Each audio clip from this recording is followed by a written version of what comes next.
Hi ಸ್ನೇಹಿತರೆ, ಇದು ಆರೋಗ್ಯ ವಸತಿ. ಲಸಿಕೆ ಪಡೆದ ನಂತರ ಮಗುವಿಗೆ ಕಾಣಿಸಬಹುದಾದ ಸಣ್ಣ ಅಡ್ಡ ಪರಿಣಾಮಗಳ ಬಗ್ಗೆ ತಿಳಿಸುತ್ತೇನೆ.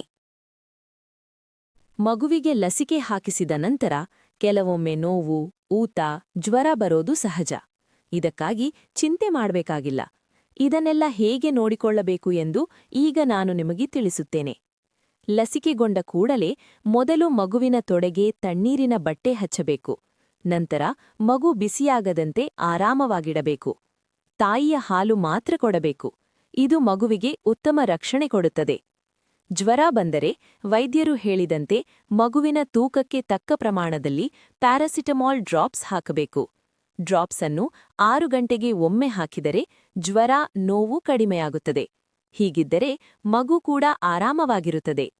ಮಹತ್ವವಾದುದು ಏನೆಂದರೆ, ಲಸಿಕೆ ಹಾಕಿಸಿದ ಮೊದಲಿನ ದಿನಗಳಲ್ಲಿ ಮಗುವಿಗೆ ಬೇರೆ ಯಾವುದನ್ನೂ ಹಚ್ಚಬಾರದು. ಅಂತೆ ಮಾಡಿದರೆ